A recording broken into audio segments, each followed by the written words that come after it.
Hello बच्चे, आज हम लोग फिज़िक्स क्लास 12 के वॉल्यूम फर्स्ट का यहाँ पे डिस्कस करेंगे।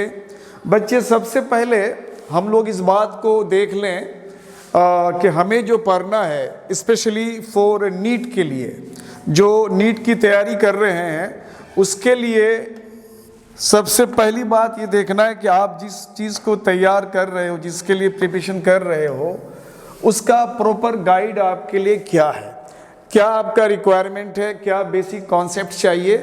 तो इसको ज़्यादा हम लोग बात को लंबा नहीं करते हुए बिल्कुल कट शॉर्ट में आपके लिए हमने लाया है quantum the NEET foundation. I am doctor Nadeem Usmani और director and founder of this quantum classes. और हमारा जो टॉपिक है वो numerical based on electric charge होगा। ये टॉपिक पे आज हम डिस्कस करेंगे। फर्स्ट ऑफ ऑल जो हम इस पे न्यूमेरिकल्स बनाएंगे इलेक्ट्रिक चार्ज पे, तो ये ध्यान देना है कि हम क्लास 12 का जो फिजिक्स स्टार्ट कर रहे हैं तो वो हमारा स्टार्टिंग जो यूनिट होता है वो इलेक्ट्रोस्टैटिक्स होता है, और इलेक्ट्रोस्टैटिक्स के बाद फिर नेक्स्ट यूनिट इस तरह से चलते रहेगा। और इलेक्ट्रोस्टैटिक्स जब हम स्टार्ट करेंगे तो उसका सबसे पहला टॉपिक आएगा वो इलेक्ट्रिक चार्ज। तो सबसे पहले इलेक्ट्रिक चार्ज पर डिस्कस करेंगे, फिर दूसरा सेक्शन हो जाएगा हमारा इस पर न्यूमेरिकल बेस्ड। फर्स्ट सेक्शन हमारा ये होगा कि इलेक्ट्रिक चार्ज को पहले हम समझेंगे, इलेक्ट्रिक चार्ज का क्या बेसिक प्रॉपर्टीज़ है, इलेक्ट्रिक चार्ज कैसे हम लोग डेवलप कर सकते हैं, चार्ज कितने टाइप के होते हैं, ये सारी बातें इस सेशन में डिस्कस होगा। और लेटर ऑन फिर हम लोग इसी पर बेस्ड कुछ इंपॉर्टेंट जो नीट के लिए स्पेशली न्यूमेरिकल्स होगा उस पर डिस्कस करेंगे, जो आपके लिए बहुत फ़ायदेमंद होगा। तो आप बिना टाइम गंवाए हुए वन बाय वन देखते चलें। तो सबसे पहले हम लोग जब नीट की बात करते हैं तो वैसे बच्चे जो ऑलरेडी इलेक्ट्रिक चार्ज के बेसिक्स कॉन्सेप्ट से अवेयर हो, उसको जानते हो, तो उसके लिए क्लास बहुत ज़्यादा माना नहीं रखता है। और जो बिल्कुल फ्रेशर हो, बिल्कुल 12th क्लास इनिशियल स्टार्ट इसमें हो, स्टेज में हो और स्टार्ट करने जा रहे हो, तो उसके लिए बहुत माना रखता है। वो सारे थ्योरी क्लास उसको देखेंगे। तो इलेक्ट्रिक चार्ज पर हमारा थ्योरी क्लास होगा, देन आफ्टर इस पर जो न्यूमेरिकल्स होगा ओनली फॉर नीट बेस्ड, उसको हम लोग सॉल्व करेंगे वन बाय वन। तो लेट्स स्टार्ट, चलते हैं हम लोग हमारा टॉपिक की तरफ। प्यारा सा टॉपिक है हमारा इलेक्ट्रोस्टैटिक्स। तो ये इलेक्ट्रोस्टैटिक्स जो टॉपिक है इसको पहले हम लोग समझ लें। इनफैक्ट इसको हम लोग इलेक्ट्रोमैग्नेटिज्म बोलते हैं। ये जो इलेक्ट्रोमैग्नेटिज्म होता है, ये जो इलेक्ट्रोमैग्नेटिज्म होता है, ये दो वर्ड यहाँ पे शामिल है। एक इलेक्ट्रो मीन्स इलेक्ट्रिक और मैग्नेटिज्म ये मैग्नेट, यानी इलेक्ट्रिक और मैग्नेट ये दोनों का एक कॉम्बिनेशन है। तो हम लोगों को जो आगे देखेंगे, वैसे दो डिफरेंट डिसिप्लिन्स में हम लोग पढ़ते हैं, इलेक्ट्रिक को अलग पढ़ते हैं, मैग्नेटिज्म को अलग पढ़ते हैं। इनफैक्ट ये दोनों एक दूसरे से इंटरेक्ट करता है। तो इलेक्ट्रोमैग्नेटिज्म को कंबाइंड फॉर्म में हम लोग देखेंगे। ऐसा क्यों देखेंगे, इसके पीछे भी कारण है। इन सब का जिम्मेदार जो रिस्पॉन्सिबल पार्टिकल है वो इलेक्ट्रॉन होता है, इसलिए इसको हम लोग कंबाइंड फॉर्म में देखते हैं। इसको हम लोग कहेंगे the study of electric and magnetic interaction. Electric और मैग्नेटिक इंटरेक्शन के बारे में इस टॉपिक में हम लोग डिस्कस करेंगे। अब ये इलेक्ट्रोमैग्नेटिज्म को फर्दर हम दो टाइप में डिवाइड करते हैं। एक को बोलते हैं इलेक्ट्रोस्टैटिक, दूसरे को बोलेंगे इलेक्ट्रोडायनामिक। इलेक्ट्रोस्टैटिक का मतलब होता है इलेक्ट्रिक चार्ज या चार्ज एट रेस्ट। इसको अगर हम लोग सिंपली समझें तो इसको बोलेंगे चार्ज एट रेस्ट, यानी विराम अवस्था में विद्युत आवेश। और इसका मतलब होता है charge in motion, charge in motion. तो ये दो चीज़ है हमारे साथ, charge at rest, charge in motion. अब हम लोग charge in motion and charge at rest में सबसे पहले हमारा चार्ज एट रेस्ट यानी इलेक्ट्रोस्टैटिक्स पर हम लोग बात करेंगे। ये जो हमारा इलेक्ट्रोस्टैटिक्स का पार्ट है वो बेसिकली स्टार्ट करते हैं हम लोग इलेक्ट्रिक चार्ज से। तो इस पर थोड़ा सा डिस्कस करेंगे हम लोग। और ये थ्योरी है, उससे रिलेटेड कुछ चीज़ें हैं जो बिल्कुल नए हो उनके लिए बेहतर है, और जो आप इससे बिल्कुल प्रॉपर इसके बारे में आपको पता है तो आप दूसरा सेक्शन जो होगा हमारा न्यूमेरिकल सेक्शन, आप उसको देख सकते हो। तो बेहतर है मेरे ख्याल से इसको ओवरव्यू कर लेना चाहिए, जो आप पढ़े हुए हो तब भी इसको एक बार ओवरव्यू कर लो, सो दैट कि आप जब न्यूमेरिक्स बनाओगे तो आपके दिमाग में ये कॉन्सेप्ट पहले से प्रिपेयर रहेगा। तो चार्ज के बारे में हम लोग कहते हैं it is intrinsic inherent property of proton and electron which gives rise to electric and magnetic effect. यानी इंट्रिंसिक का मानी होता है दिस इज वेरी फंडामेंटल, यानी अगर हम कहें कि जब किसी चीज को हम रिसर्च के तौर पे देखते हैं तो उसके मतलब के एक एक लेयर तक पहुंचते हैं कि अल्टीमेट कहां तक जाता है। जैसे अगर हम किसी सब्सटेंस की बात करते हैं केमिस्ट्री में, तो उस सब्सटेंस का एक अल्टीमेट पार्टिकल की तरफ हम लोग चलते हैं स्टेज बाय स्टेज, और अल्टीमेटली हम लोग पहुंचते हैं एटम में। जो डाल्टन ने कहा था कि atom is the ultimate particle of a substance. ये और बात है कि मॉडर्न एटॉमिक थ्योरी में फिर इसको डिस्कार्ड किया गया। तो इसी तरह से अगर हम चार्ज की बात करें, this is the ultimate particle, this is the ultimate property, intrinsic property and inherent, बिल्कुल एक पैदाइशी टाइप का उसके अंदर की बात है। ये प्रॉपर्टी है प्रोटॉन एंड इलेक्ट्रॉन का, और जो रिस्पॉन्सिबल है किस इफेक्ट के लिए, इलेक्ट्रिक और मैग्नेटिक दोनों इफेक्ट के लिए ये इलेक्ट्रिक चार्ज रिस्पॉन्सिबल है। ये और बात है कि आगे चल के हम इलेक्ट्रिक चार्ज की जब बात करेंगे तो स्पेशली हम इलेक्ट्रॉन की बात करेंगे, और वो भी हमारा इलेक्ट्रॉन जो होता है वो मोबाइल इलेक्ट्रॉन होता है या फ्री इलेक्ट्रॉन होता है या वैलेंस इलेक्ट्रॉन होता है या आउटर मोस्ट शेल का इलेक्ट्रॉन होता है, उस पर ज़्यादा डिस्कस करेंगे। क्योंकि जब हम इलेक्ट्रिक चार्ज के मूवमेंट की बात करेंगे तो ये प्रोटॉन मूव नहीं करता है, इनफैक्ट इलेक्ट्रॉन मूव करता है। जब कंडक्टर में किसी इलेक्ट्रिक चार्ज के मूवमेंट की बात करेंगे तो वहाँ पे हम इलेक्ट्रॉन की बात करेंगे। तो अगर हम कहें इलेक्ट्रिक चार्ज के बारे में तो हमारा पूरा फोकस इलेक्ट्रॉन पे होगा। लेट्स प्रोसीड, आगे चलते हैं हम लोग। अब हम लोग देखते हैं जब इलेक्ट्रिक चार्ज की बात करते हैं तो इलेक्ट्रिक चार्ज बेसिकली दो टाइप का होता है। बेंजामिन फ्रैंकलिन ने इस इलेक्ट्रिक चार्ज को एक नाम दिया कंसेप्चुअली, एक पॉजिटिव एंड नेगेटिव चार्ज। जबकि पॉजिटिव और नेगेटिव जो साइन होता है वो हम लोग ट्रेडिशनली यूज करते हैं just after giving the name by Benjamin Franklin. उन्होंने जो नाम इसको दिया उसके बाद से हम लोग ये कंसेप्चुअली पॉजिटिव और नेगेटिव चार्ज को लेके चलते हैं, और वास्तव में हकीकत में ये चार्ज से कोई लेना देना नहीं है। अगर हम कहें एक ट्रेडिशन है, हमने एक नाम दे रखा है, अगर इस नाम को अगर आप चेंज कर दें, नेगेटिव को पॉजिटिव, पॉजिटिव को नेगेटिव कर सकते हो, इसी किसी में किसी चीज़ पे उसका फर्क नहीं पड़ेगा। तो ये चार्ज दो तरह का बेंजामिन ने सुझाया। अगर हम इनिशियली चलते हैं तो कहा जाता है कि जो इलेक्ट्रिक चार्ज सबसे पहले डेवलप करा था वो अंबर पे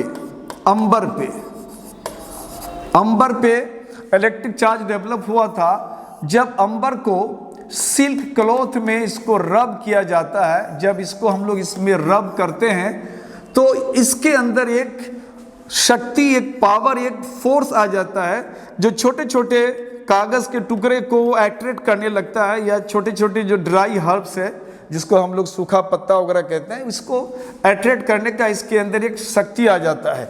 इसी तरह से एक गिलास रड को, गिलास के छड़ को अगर हम ऊल में इसको रब करते हैं तो सेम केस इसके अंदर भी आ जाता है। सेम जो छोटे छोटे घास के सूखे घास के पत्ते हुए, टुकड़े हुए या कागज के, तो ये सब इसके अंदर अट्रैक्ट होना शुरू हो जाता है। तो अब सवाल है कि उस समय ये नहीं पता था कि किसको पॉजिटिव किसको नेगेटिव दिया जाए। तो अंबर को लैटिन में हम लोग जो है लैटिन में अंबर को हम लोग रेजिनस कहते हैं, रेजिन कहते हैं, उसी से रेजिनस आता है। तो ये रेजिनस इस चार्ज का नाम दिया, और गिलास को लैटिन में हम लोग विट्रियस कहते हैं, तो इसलिए इसका नाम विट्रियस दिया गया, vitreous charge and resinous charge. और बहुत बाद में बेंजामिन फ्रैंकलिन ने कहा कि जिसको हम लोगों ने उस समय रेजिनस क्या कहते हैं विट्रियस चार्ज कहा था, तो उन्होंने उसको पॉजिटिव चार्ज का नाम दिया। उन्होंने कहा कि इसको पॉजिटिव मान लिया जाए जस्ट एक कन्वेंशन है, नथिंग एल्स। और इसको नेगेटिव चार्ज नाम दिया गया कि इन लोग को इसको नेगेटिव माना जाए। तो एक छोटा सा हिस्ट्री है चार्ज के नाम के पीछे। लेकिन आज के डेट में हम चार्ज को दो ही नाम से जानते हैं, पॉजिटिव एंड नेगेटिव चार्ज। तो अब पॉजिटिव और नेगेटिव चार्ज की जब बात करते हैं तो ये चार्ज एक्चुअली वो डेवलप कहाँ से होता है उसको देखते हैं हम लोग। चार्ज किसी बॉडी में अगर हम डेवलप की बात करते हैं, अभी हमने कहा कि ग्लास रड को जब हम ऊल के साथ रब करते हैं या अंबर को अगर हम सिल्क में रब करते हैं तो इसके अंदर एक पावर, ये कहा जाए कि एक फोर्स आ जाता है जो छोटे छोटे चीज़ों को अट्रैक्ट करने का उसके अंदर कैपेसिटी आ जाता है। तो इनफैक्ट ये चार्ज जो डेवलप होता है वो कैसे हो पाता है, किस तरह से होता है, उसके पीछे कारण क्या है, यानी उसके पीछे कारण क्या है, क्या कारण है कि चार्ज डेवलप होता है जिसको पॉजिटिव और नेगेटिव चार्ज कहते हैं। तो एक छोटा सा एग्जांपल हम लोग समझते हैं, थोड़ा सा केमिस्ट्री की तरफ चलते हैं। जैसे हमने कहा कि सोडियम है और सोडियम के अंदर इलेक्ट्रॉन हमारा 11 होता है, प्रोटॉन भी 11 होता है। और हम लोग ने बहुत पहले ये जान रखा है केमिस्ट्री में कि इलेक्ट्रॉन को नेगेटिवली चार्ज हम लोग मानते हैं और प्रोटॉन को पॉजिटिवली चार्ज मानते हैं। तो इस तरह से हमारे पास अगर हम किसी सोडियम एटम की बात करें तो इस एटम में क्या चार्ज है, तो बोलेंगे कोई चार्ज नहीं है, कि यहाँ पे 11 पॉजिटिव और 11 नेगेटिव है, अगर इसको सम टोटल करते हैं तो 0 हो जाएगा, नो चार्ज। यहाँ चार्ज के नाम पे 0 कुछ नहीं है। अब क्या हुआ कि सोडियम ने एक इलेक्ट्रॉन को लूज करा, एक इलेक्ट्रॉन सोडियम ने लूज करा तो इनके पास 10 इलेक्ट्रॉन रह गया। प्रोटॉन को लूज नहीं करता है तो प्रोटॉन स्टिल 11, अभी भी 11 है। अब एक इलेक्ट्रॉन उन्होंने लूज करा, loss of 1 electron, loss of 1 electron. जो एक इलेक्ट्रॉन को लूज करता है तो इनके पास इलेक्ट्रॉन घट जाता है, 10 होता है और माइनस में आता है। तो यहाँ पे हमारे पास सम टोटल करेंगे तो +1, यानी यहाँ पे सोडियम में एक प्लस चार्ज डेवलप हमने कर दिया। अब अगर हम ये कहें कि पॉजिटिव चार्ज डेवलप किसी बॉडी में कैसे होता है तो सिंपली हम लोग ये बोलेंगे the loss of electron is the cause of positive charge. यानी किसी भी बॉडी में, किसी भी सब्सटेंस में अगर इलेक्ट्रॉन का लॉस होगा तो उसमें पॉजिटिव चार्ज डेवलप होगा। सिमिलरली अगर हम नेगेटिव चार्ज की बात करें तो उसको भी समझ लेते हैं। जैसे अगर हम क्लोरीन की बात करते हैं तो क्लोरीन में हमारा इलेक्ट्रॉन कितना होता है, 17 होता है और प्रोटॉन भी 17 होता है। ये नेगेटिवली चार्ज, ये पॉजिटिवली चार्ज। अब यहाँ पे अगर हम बात करें कि सम टोटल ऑफ चार्जेस तो 0 होता है। क्लोरीन को अगर हम देखें, इसको अगर हम लोग इलेक्ट्रॉनिक कन्फिगुरेशन करते हैं तो इसके आउटर मोस्ट शेल में 7 इलेक्ट्रॉन होता है। और कोई भी एटम अगर केमिकली अगर वो स्टेबिलिटी चाहता है तो वो आउटर मोस्ट शेल में 8 इलेक्ट्रॉन को अटेन करना चाहता है। दैट्स वाई अगर क्लोरीन को 8 इलेक्ट्रॉन की ज़रूरत है तो इसके आउटर मोस्ट में 7 इलेक्ट्रॉन है, एक इलेक्ट्रॉन को बाहर से कहीं से उसको लेना पड़ेगा। अगर वो बाहर से लेता है तो अभी इनके पास 17 इलेक्ट्रॉन था, अब एक इलेक्ट्रॉन अगर ले रहा है तो इलेक्ट्रॉन 18 हो जाएगा चूंकि नेगेटिवली चार्ज होता है। प्रोटॉन चूंकि ना लिया ना दिया वो तो अभी भी 17 है। और इसका अगर हम सम टोटल करें तो हमारे पास रिजल्ट -1 आता है, यानी क्लोरीन पे हमने माइनस चार्ज डेवलप करा। इसका मतलब है कि किसी सब्सटेंस में अगर नेगेटिव चार्ज डेवलप करते हैं इट मीन्स कि उस सब्सटेंस के एटम के अंदर एक्स्ट्रा इलेक्ट्रॉन, एक्सेस इलेक्ट्रॉन किसी दूसरे सोर्स से उसको मिल रहा होता है। दैट्स वाई उसके अंदर नेगेटिव चार्ज डेवलप होता है। तो ये हमारा कारण हुआ कि किसी बॉडी में पॉजिटिव चार्ज कैसे डेवलप होगा और किसी बॉडी में नेगेटिव चार्ज कैसे डेवलप होगा। और सबसे बड़ी बात है कि चार्ज जो होता है, चार्ज के लिए मास जरूरी है। Charge always associated with mass but vice versa is not correct. यानी अगर चार्ज है तो चार्ज किसी ना किसी मास पर होगा, किसी ना किसी मास पर होगा, किसी सब्सटेंस पे होगा। विदाउट सब्सटेंस का चार्ज एग्जिस्ट नहीं करता है। बट वाइस वर्सा का मतलब है कि अगर कहीं मास है तो उसमें चार्ज होगा, ये कोई ज़रूरी नहीं है। हमने कहा कि सोडियम एक सब्सटेंस है, यहाँ पे कोई चार्ज नहीं है। अनटिल एंड अनलेस, जब तक कि ये कोई इलेक्ट्रॉन को लूज नहीं करता है या कोई और एटम पर नेगेटिव चार्ज अगर है, जब तक कि इलेक्ट्रॉन को गेन नहीं करता है उस पर कोई चार्ज डेवलप नहीं हो सकता है। यानी अगर मास है तो इट डजेंट मीन दैट उसके ऊपर चार्ज डेवलप होगा ही, बट अगर चार्ज डेवलप है तो necessarily there must be a mass, mass must है, मास पर ही चार्ज डेवलप होता है। तो इसलिए यहाँ कहा गया कि charge is associated with mass but vice versa is not correct. उसके बाद हम लोग लिखते हैं कि like charges repel and unlike charges attract. अगर सिमिलर चार्ज है तो वो एक दूसरे को अट्रैक्ट करेगा, और अगर डिसिमिलर चार्ज है यानी एक पॉजिटिव और एक नेगेटिव, तो उस समय वो एक दूसरे को अट्रैक्ट करता है। जैसे यहाँ पे आप फिगर में देख पा रहे हो, हमने यहाँ दो बॉल रखा है और दोनों पे कोई चार्ज नहीं है, दोनों बिल्कुल न्यूट्रल है, तो दोनों वर्टिकली डाउनवर्ड, बिल्कुल वो वेट के कारण बिल्कुल वर्टिकली डाउनवर्ड लटक रहा है। लेकिन जब हमने इस पे चार्ज दिया, अगर दोनों में नेगेटिव चार्ज भर दिया तो सिमिलर चार्ज है तो एक दूसरे को रिपेल करता है। इसी तरह से अगर हमने इसमें पॉजिटिव चार्ज दे रखा है तो यहाँ भी एक दूसरे को रिपेल करता है। लेकिन जब दोनों पे अगर हमने डिसिमिलर डिफरेंट चार्ज दिया, एक पॉजिटिव और ये नेगेटिव, तो एक दूसरे को अट्रैक्ट करने लगता है। तो यही कहा गया कि like charges repel and unlike charges attract. अब आता है हमारा चार्ज का कुछ प्रॉपर्टीज के बारे में। बहुत ही इंपॉर्टेंट प्रॉपर्टी है चार्ज का कि charge is quantized, charge is quantize. अब सवाल है कि क्वांटाइज ये जो वर्ड आया ये थोड़ा सा एक मीनिंगफुल वर्ड है, इस वर्ड को हम लोग पहले समझ लें। क्वांटाइज ये क्वांटम से आता है, क्वांटम, क्वांटम ये एक्चुअल लैटिन वर्ड है जिसका मानी होता है हाउ मच, जिसका मतलब होता है how much. It means it signifies quantity. अगर हम बात करें तो ये क्वांटिटी को सिग्निफाई करने का काम करता है। अब ये क्वांटिटी को सिग्निफाई करने का काम करता है, तो हम लोग इस क्वांटम मैकेनिक्स में अगर जाएंगे तो वहां पे कहा जाता है कि अगर किसी बॉडी में चार्ज अगर है तो वो चार्ज एक बेसिक चार्ज होता है 1.6 10⁻⁻19 कूलम। इसको हम लोग बेसिक चार्ज कहते हैं। ये बेसिक चार्ज है या फंडामेंटल चार्ज है। तो ये बेसिक चार्ज की बात करते हैं हम लोग, और ये इतने अमाउंट का चार्ज एक इलेक्ट्रॉन पे होता है या फिर एक प्रोटॉन पे होता है। Same amount of charge exist on one electron और वन प्रोटॉन। अगर वो एक इलेक्ट्रॉन पे चार्ज है तो हम लोग यहाँ माइनस का इस्तेमाल करते हैं, अगर वो चार्ज प्रोटॉन पे आता है तो हम लोग यहाँ पे पॉजिटिव लिखते हैं, अगर ना भी लिखे तो अंडरस्टूड है कि दिस इज पॉजिटिव चार्ज। तो ये बेसिक चार्ज है।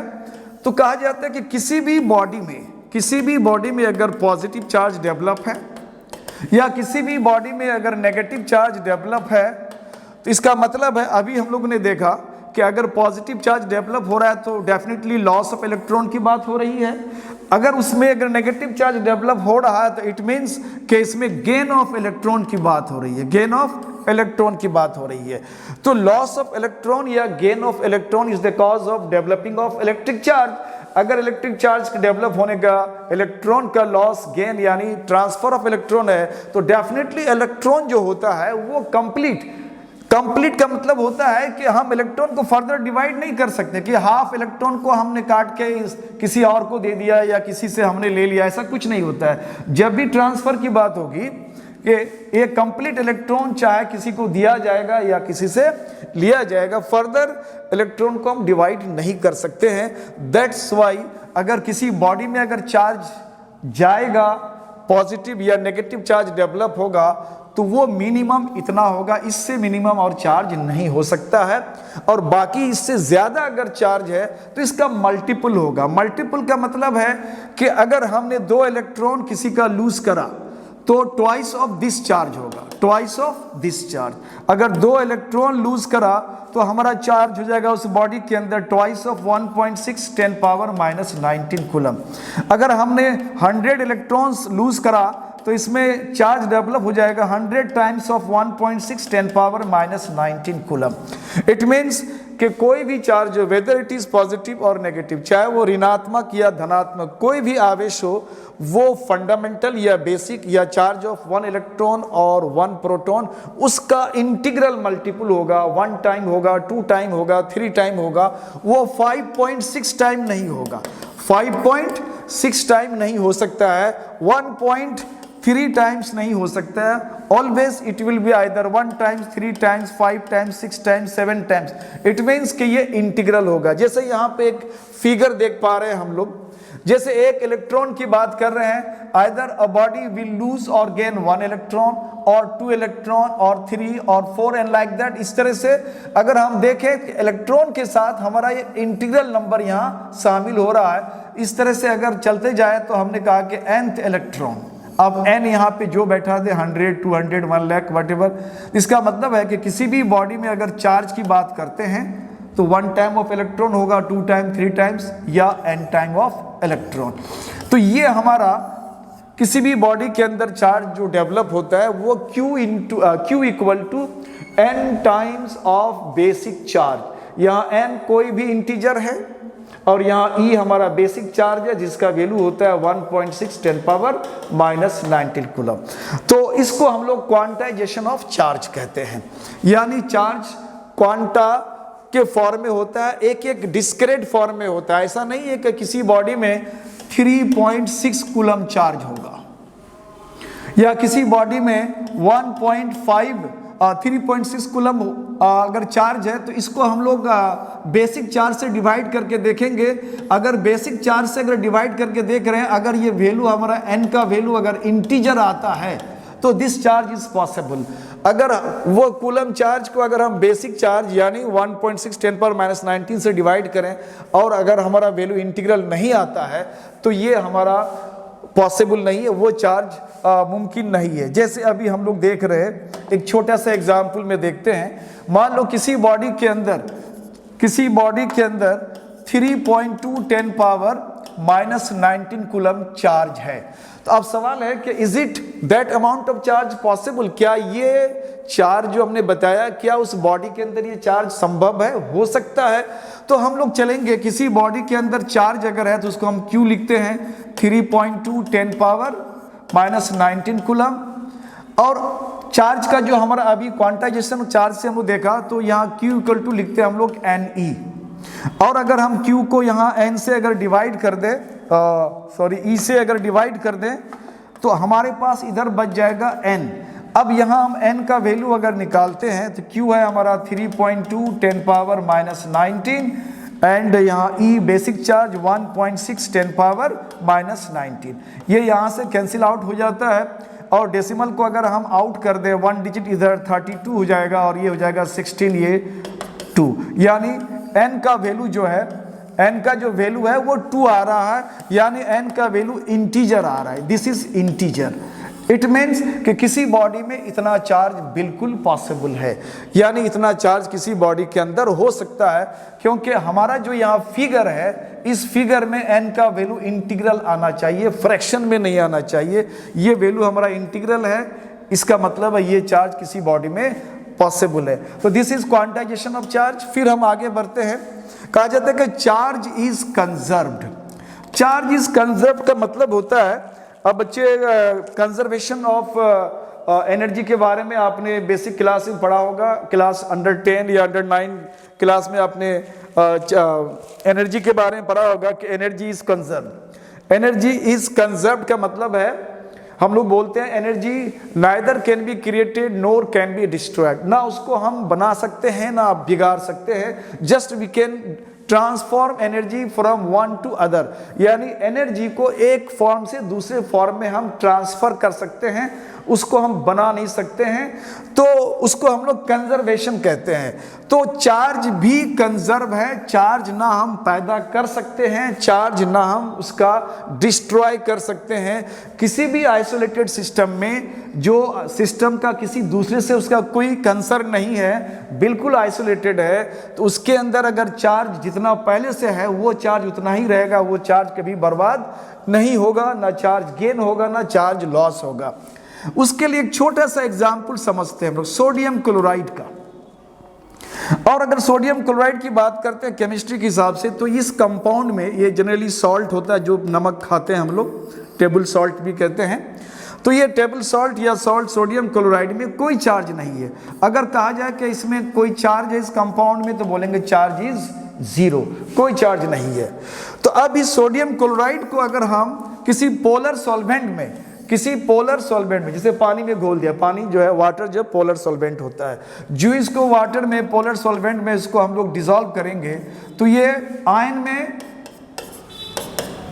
टूट जाता है, sodium and chlorine, sodium ion cations और क्लोरीन एनायंस में कन्वर्ट हो जाता है। तो सोडियम क्लोराइड यहाँ पे इसका सम टोटल चार्ज कुछ नहीं है, चार्ज इस पे 0 शो कर रहा है, लेकिन जब हमने इसको आयन में कन्वर्ट किया तो यहाँ पे एक पॉजिटिव चार्ज डेवलप हुआ और यहाँ पे नेगेटिव चार्ज डेवलप हुआ। तो हम कह सकते हैं कि सोडियम क्लोराइड में चार्ज तो नहीं था, हमने तो चार्ज यहाँ डेवलप करा। ये गलत, हमने चार्ज डेवलप नहीं करा। हम सिस्टम को देखेंगे, इस सोडियम और क्लोराइड को मिला के एक कंपाउंड है और इसको हम सिस्टम मानते हैं। This is a system, chemistry के भाषा में इसको हम सिस्टम कहते हैं।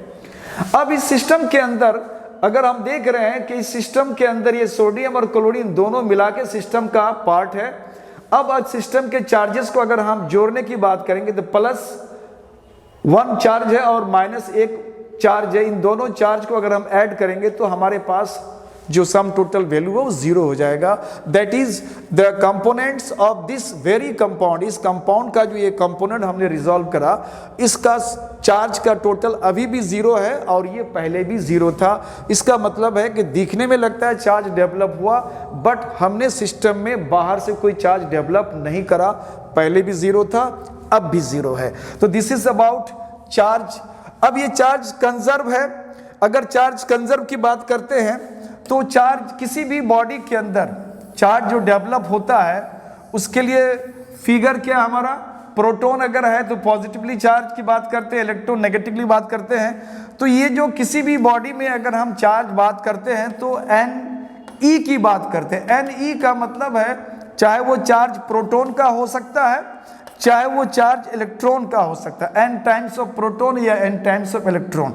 बेसिकली दोनों का बेसिक चार्ज 1.6 होता है, 1.6 10⁻⁻19। तो यहाँ n टाइम का मतलब होता है n इंटू 1.6 10⁻⁻19। प्रोटॉन अगर है तो पॉजिटिव लेते हैं और अगर इलेक्ट्रॉन होता है तो इसको लेते हैं -n multiplied 1.6 10⁻⁻19। This is about charge.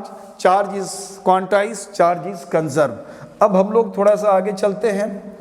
अब यहाँ charge is additive, third property है, चार्ज एडिटिव है। एडिटिव का मतलब है किसी बॉडी में अगर चार्ज होता है तो उस चार्ज को हम लोग जोड़ सकते हैं। किसी बॉडी के अंदर अगर डिफरेंट पॉइंट्स पे अलग अलग चार्ज है, 5 कूलम चार्ज है, -2 कूलम चार्ज है, +4 कूलम चार्ज है, +8 कूलम चार्ज है, तो इस पूरे बॉडी के अंदर अगर हम चार्ज की बात करते हैं, टोटल रिजल्टेंट चार्ज, तो ये चार्जेस को हम ऐड करके देखते हैं। 5 + -2 +4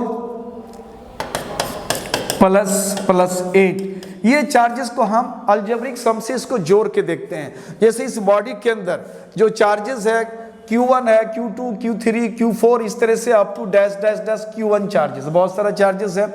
अब इस पूरे सिस्टम में टोटल जो चार्ज है, total charge of the system, ये जो जितने भी अलग अलग चार्जेस है इन सब का अलजेब्रिक सम के बराबर होता है। इसलिए हम लोग कहते हैं कि चार्ज इज क्वांटाइज।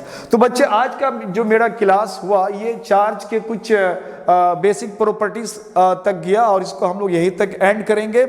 और थोड़ा सा इसमें और भी हमारा कुछ बेसिक कॉन्सेप्ट्स रह गया है, उसको हम लोग क्लियर करते हुए अगला जो मेरा क्लास होगा कंसर्निंग चार्ज का, वो नीट पर जो बेस्ड न्यूमेरिकल्स होता है उसको हम लोग देखेंगे। और अभी हमने जितना बताया, आई डू होप कि आपको ये समझ में आया होगा। अगर बिल्कुल फ्रेशर हो तो आपको कुछ अपनी सेल्फ स्टडी भी होनी चाहिए। और आप हमारे इसको अगर कंटिन्यू देखना चाहते हैं तो हमारे इस चैनल को आप सब्सक्राइब करें, बेल आइकन को प्रेस करें, सो दैट कि जब भी नया कोई हमारा क्लासेस अपलोड होगा तो इसका इन्फॉर्मेशन आपको लगातार मिलता जाएगा। और आपको अगर पर्सनली कुछ दिक्कत आती है, कुछ डाउट्स रहता है, तो आप कमेंट सेक्शन में जाके हमें आप पूछ सकते हो। बिल्कुल ऑनेस्टली आपको प्रॉपर जवाब दिया जाएगा और अच्छी तरह से आपको आई डू होप कि मैं कन्विंस करूंगा बेहतर तरीके से। और आप, ये मेरा थ्योरी सेक्शन है, इसको आप जान रहे हो, तो इसको इग्नोर करते हुए आप जो है इसको स्केप करके आगे बढ़ते हुए हमारा न्यूमेरिकल सेक्शन में जा सकते हो, वहाँ से आप न्यूमेरिकल को बना सकते हो। अब बिल्कुल अगर फ्रेशर हो तो आई डू होप कि इसको आप देखें, समझें और इससे रिलेटेड जो भी क्वेश्चन आपको समझ में आए तो उसको आप मेरे से भी आप कमेंट सेक्शन में जाके आप पूछ सकते हैं, मैं इसको बिल्कुल बताऊंगा। आई होप कि आपको अच्छा लगा होगा।